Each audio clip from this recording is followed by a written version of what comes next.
Good afternoon, everybody. Wow, such a beautiful audience. Thank you.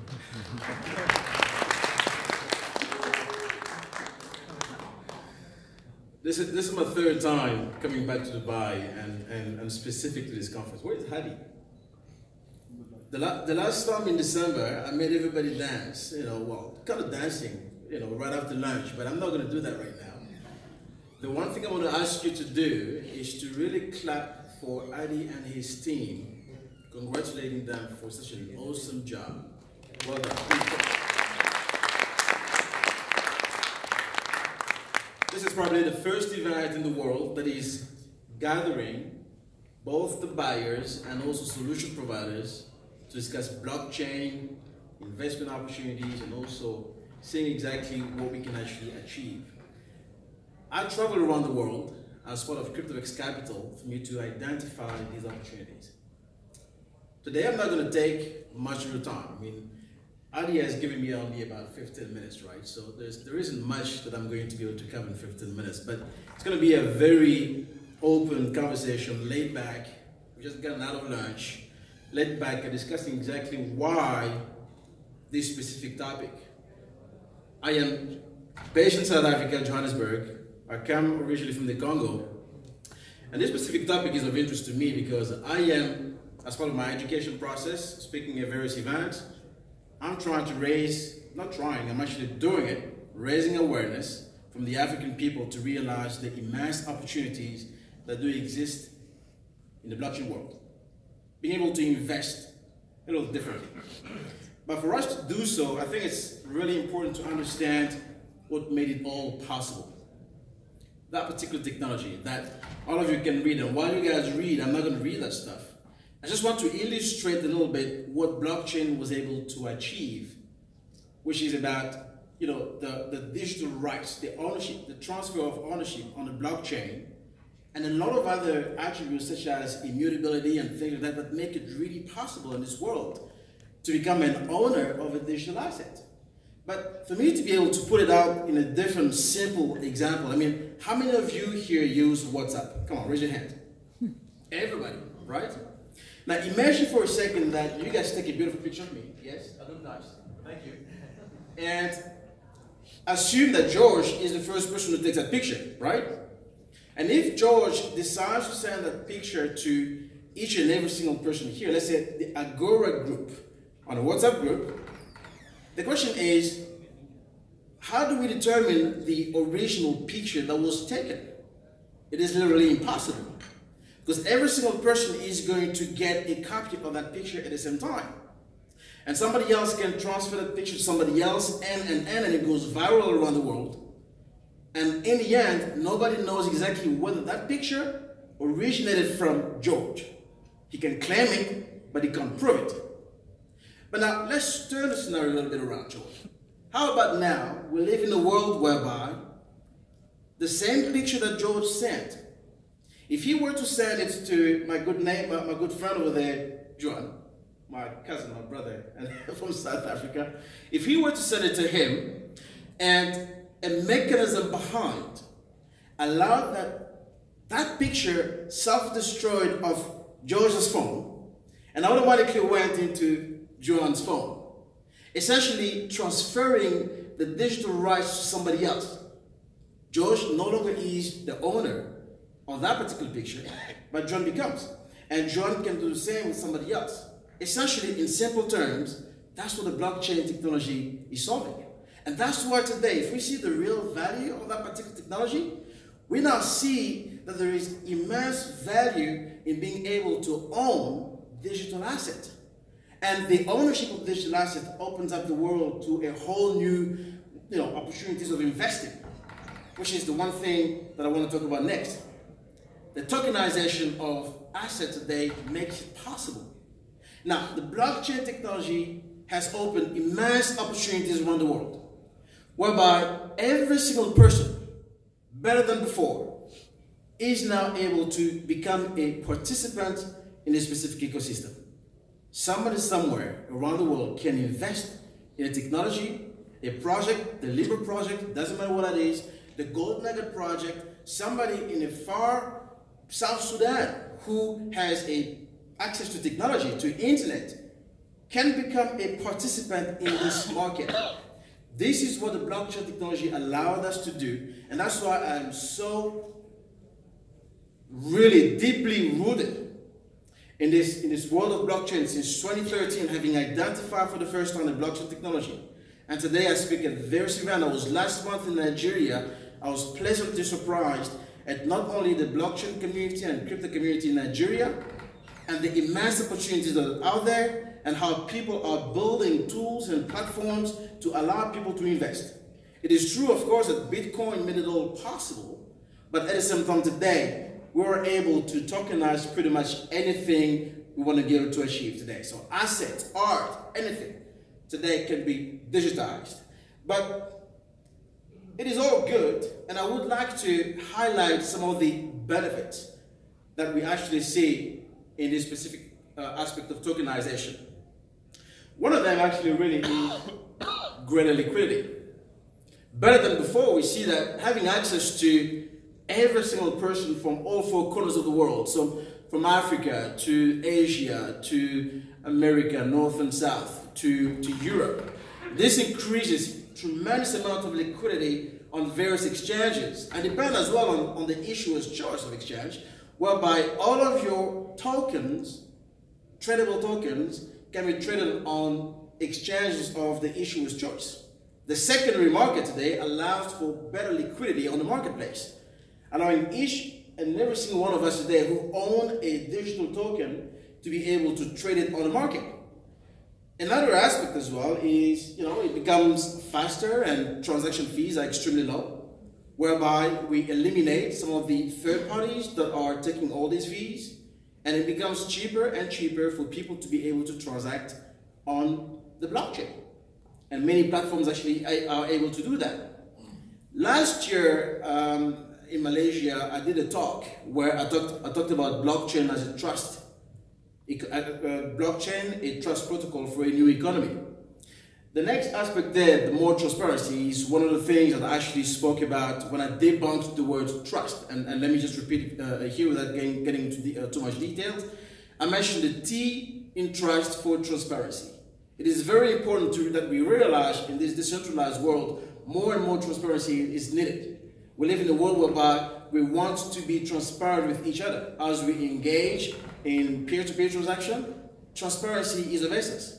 The R in the trust representing the reputation. So if we look today into the shared economy that Uber and Grab, for example, have been able to promote quite well, we see that reputation becomes a certain level of currency as well. I mean, if you call an Uber and you realize this Uber has got a 1 rating, chances are you will not be able to get in that car.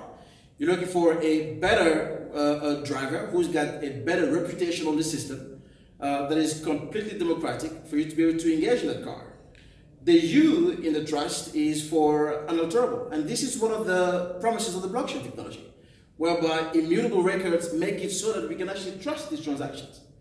And the S, which is one of my favorite ones, is for smart contracts. So I mentioned that as well. So smart contracts allow us now today to be able to digitize the process of engaging in a legal transaction where two parties agree on the legalities of these transactions. And finally, the T in the trust is for the trust economy. That's the one thing, really, that opens up the whole world of possibilities in the token economy, making it possible for each and every single person around the world to become a participant in this economy and opening up that particular world. More accessible. This is fundamental, because why? I can take somebody from my own country, I am originally from the Congo, to become a participant in this market. Previously, many of us literally didn't know that we could engage or invest in companies like Facebook. So if we, for example, had invested $1,000 in 2012 in Facebook, chances are that 5 years later, that $1,000 could have turned into $185,000. But how many of us actually in countries like in Africa knew about these opportunities? So we want to bring this up to this world of investing in a modern era, in the 4th Industrial Revolution. And when we think about 4th Industrial Revolution, let us remember one thing, that it is only a continuation of the 3rd, which was marked by the Digital Revolution. So why is it a fourth industrial revolution? Because technology like IoT, robotics, George wants to talk about it, and artificial intelligence, and more importantly, the blockchain are disruptive technologies. They're changing the way we live, work, and do business.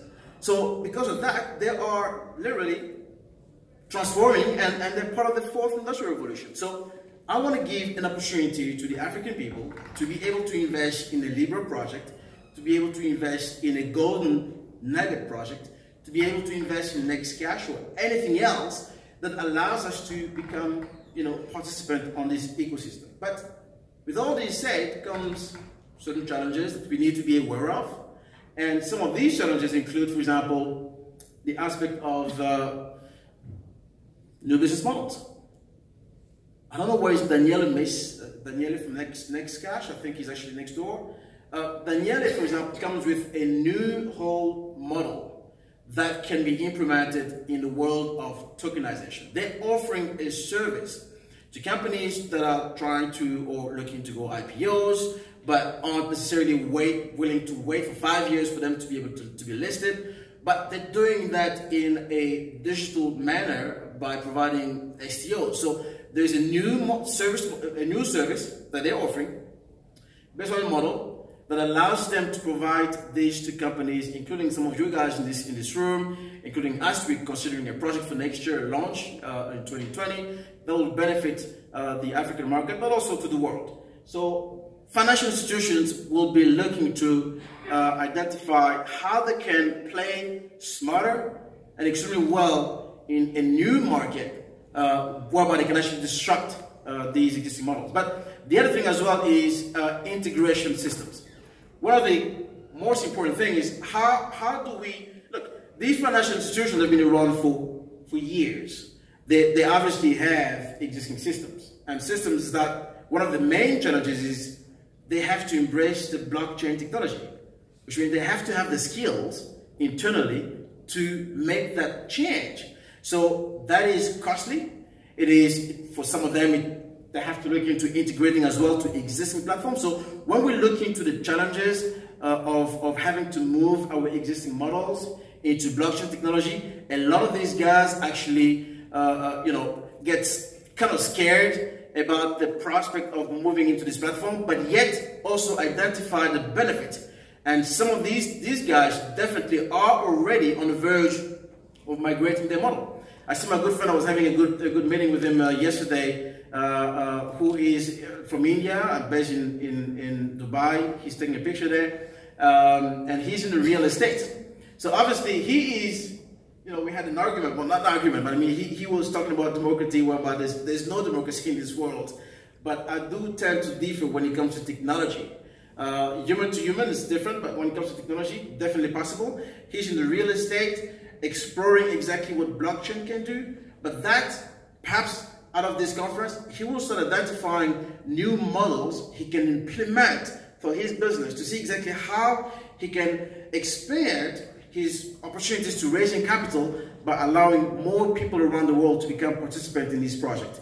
And finally here, two things could be security, definitely is a major concern. We've seen recently Binance being hacked. I mean, Binance, one of the largest crypto exchange around the world, being hacked of, at that time, $40 million or more, right? But I mean, CZ was very proactive and very transparent. One of the very few CEOs in this era of crypto exchanges who is transparent and talking to the community of people who believe in Binance. And guess what? That did not deter the price of Bitcoin at all. In fact, it not only raised his credibility, but also provided more sustainability in terms of how Binance actually sees the world and is moving forward. So we're looking into these things, and of course, cybersecurity is definitely going to be some of the things that people are going to be looking into the future. And finally, there's compliance and jurisdiction. I mean, when we're looking into some of the African countries, compliance and jurisdiction is a very important element. I'll give you an example. When you go into some of these exchanges and you are from the Congo and you try to register, they will tell you one thing, that if you are from the following regions, you cannot register. Why? Because some of these countries are not OECD compliant, according to the international laws. and they have to, obviously because of all the wars and things that are happening politically and so forth, but that needs to change. So if you were to look into launching a project, find a jurisdiction where that would make it possible. So the Mauritius, for example, could be very close to the African world, where we can provide a platform for raising capital also from guys in the Congo, because they can go through some KYC mechanism.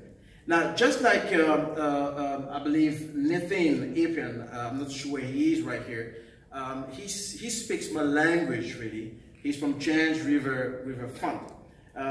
We do believe, we as part of CryptoVex Capital do invest in digital assets. So Bitcoin is our fundamental underlying crypto coin or token that we definitely invest in. We do believe in that. In December, I was here and I asked again, how many of you guys did invest? Very few, probably less than 1%, really did invest in crypto, particularly Bitcoin. And I mentioned to you guys that we are here for the long haul. And guess what? In about 6 months, it's almost tripled. So today, Bitcoin is about $9,300. And earlier on, he mentioned the same thing as well to some of you. And only probably 2% of the guys in this room own crypto. But this is what I want to tell you guys. Smart people definitely do buy Bitcoin. Okay, so I've already spoken about the tokenization aspect there. But smart people do buy Bitcoin. And I want to talk about really the power of the dollar cost average. Now think about it for a second.